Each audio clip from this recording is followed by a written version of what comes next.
What's going on, everybody? It's your boy Shockwave48 here. Welcome back to a brand new video, and of course, another chapter of My Hero Academia 389 spoilers.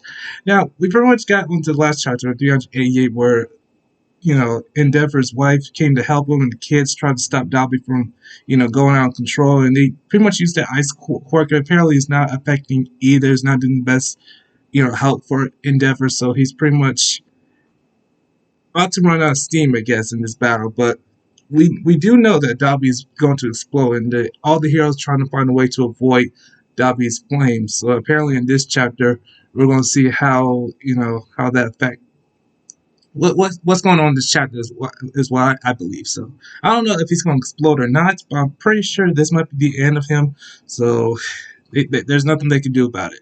So let's go ahead and jump right into this video, guys. Let's do this.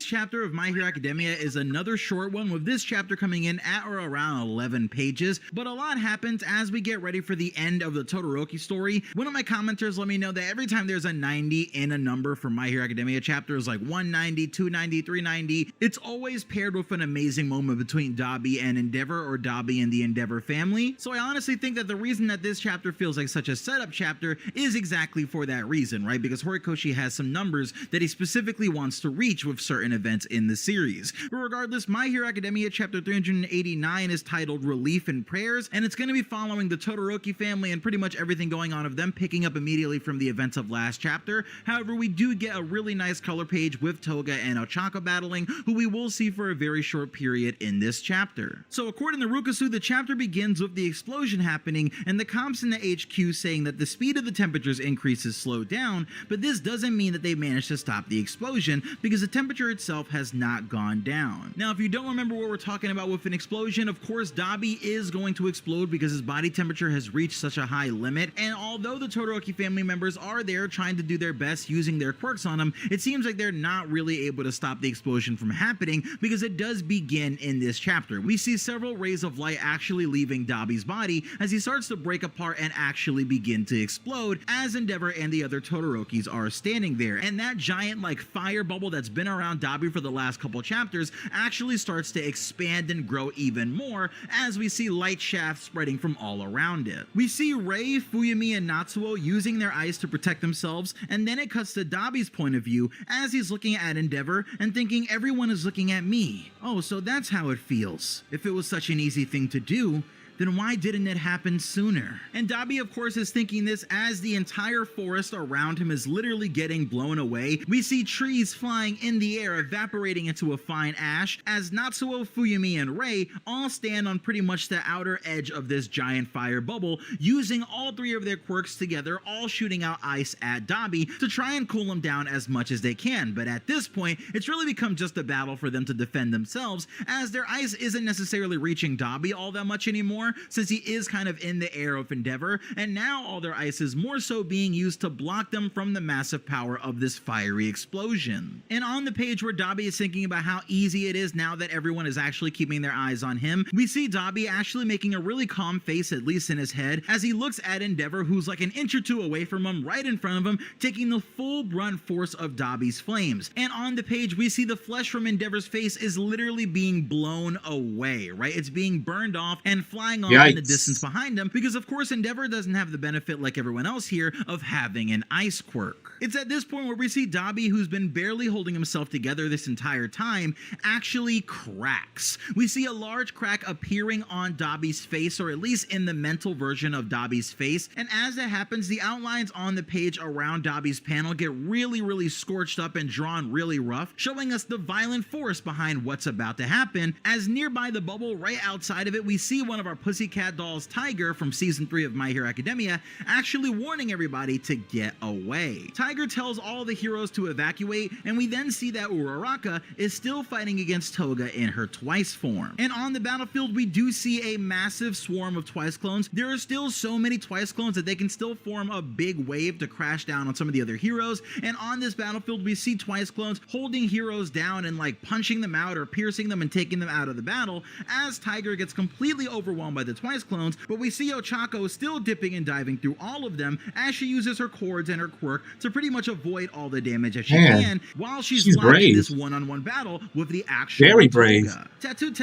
Tattoo holds Kendo's hand to make her run faster to get away from the shelter that was collapsing. And the Masagaki kids, who were the kids that Shoto and the Shiketsu High students watch during their remedial license arc training, are all actually being held by many different UA robots, and they're all looking at a tablet watching the battle live as it's being recorded by a nearby helicopter. And it's important to note that everybody is freaking out in this chapter, right? Everyone is absolutely trying to get out of Dabi's blast radius, but it seems like the only people who aren't freaking out at all, who literally aren't scared whatsoever, are the Masagaki kids who remember Shoto from his remedial license training and think that he definitely has all of this in the bag. And as we cut back to the giant large fiery bubble around Dabi, we actually see that helicopter that's in the air, providing the camera feed for those young ones who are actually watching on their iPads. And in the helicopter, we see the one reporter who spoke to Endeavor during My Hero Academia Season 6 with the quirk that gives her really strange fingers, and at that time she was complaining about how one of her family members was actually lost during the battle against the villains, with Endeavor telling her, hey, watch me, we're gonna bring this all back, you can count on me, the #1 hero at that time, and her really not feeling like that was enough. But now she actually is on scene in her helicopter watching Endeavor as he struggles to save all these people from the massive fiery explosion that's about to happen from his own son, watching Endeavor actually put everything on the line and living up to that name of the #1 hero. Elsewhere, far away in another shelter at another one of the hero program schools, we actually see the boy who screamed during the Endeavor versus High-End Nomu fight, who was nicknamed Can't You See a Kid and pretty much became the poster boy for being an Endeavor fanboy, and that hasn't really ended despite all the controversy that Endeavor has been through in the series, because we see that the boy is still wearing his textbook sort of Natsu scarf that he has, but he's also now sporting an Endeavor tracksuit that looks just like Endeavor's old costume. On the page, we see Can't You See a Kid has actually gotten a little older, and he puts both of his hands together and actually starts praying for Endeavor and praying for the heroes to win this battle. And it's here where the chapter does a big point of view shift as we actually go from all the heroes and all the people that are in Japan all the way to the Philippines. And shout out to my Filipino watchers, there are a lot of you guys are the second most who watch my channel, and I appreciate it. So this week, Horikoshi shows some love to the Philippines by focusing on a specific character who's actually standing in the Philippines next to a cafe, watching this entire stream go on, specifically watching the Todoroki scream, and we see her also praying. But what's interesting about this character is it seems like this character also has all white hair and actually doesn't look all that different to Rei or Getten. So could this be another long-lost Himura family member that was sold away and sent to another country? I'm really wondering where Horikoshi is going with that, because it's really late in the series to start introducing more characters. Maybe this is just showing, another random civilian, but I feel like it is really strange just cutting away to a completely different country to show one random civilian that has nothing to do with the situation actually praying for the situation. Maybe that just goes to show you how people are starting to actually have faith in Japan again after the entire world abandoned them,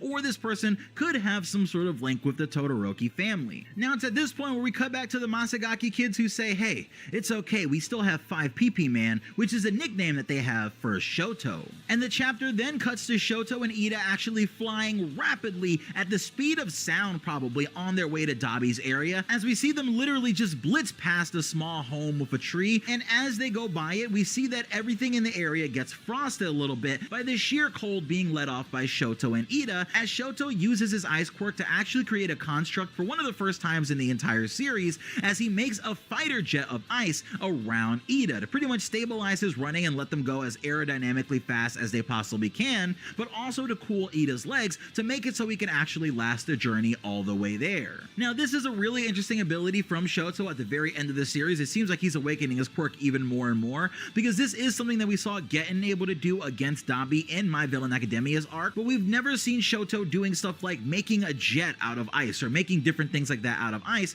So who knows? He can actually do that if he wanted to. Dragons and all sorts of mythological stuff like that. It takes or practice. He's going to stick to more modern day stuff like cars and streetlights. Either way, as Shoto and Ida finally hit the speed barrier, we see Shoto holding his hand against his chest, activating his phosphor ability, and it seems like Shoto finally arrives on the Dabi battlefield, because at the very end of the chapter we get a nice double page spread of Shoto finally unleashing the ability from his chest, actually breaking all of Ida's armor that was wrapped around him, and it seems like he's getting ready to jump off of Ida's back right into the battlefield with Dabi. So next chapter in My Hero Academia chapter 390, it doesn't seem like we're we're on break, by the way, we're probably going to see the final conclusion of the Todoroki family story. If you're still looking for something to watch after this spoiler video, go check out my many shorts that I've done on My Hero Academia recently. Okay, so sounds like Todoroki might jump into action to stop Dabi, but will it be enough to stop him? And if he eventually explodes into Todoroki's gonna find a way to shield himself before that happens. Because if he gets blasted and his family gets blasted too by the blast, they're gonna be in some deep trouble because that is one massive explosion he's gonna put out. But hey, I mean, I like Todoroki. He's awesome. He's cool. He's so confident, and of course, he's furious to take out his brother. Even though they fought each other once in season 6, but season 7, round 2, Todoroki's gonna go all out on Dabi. I guarantee that. So we're not going to be on break, guys. So stay tuned for the next chapter. I'm looking forward to see what happens next. Also, I'm also looking forward to see what's going on between Deku and Shigaraki because we haven't got to that point where what's going on with the battle or All For One. Is All For One going after Deku? Is All Might going to buy some time for him? We don't know what's going to happen next because we're so busy on Todoroki's family for sure. So I think we'll get to that point very soon. So we got time. Alright, ladies and gentlemen, that's it for today's video. Thanks for watching, and I'll see you guys later.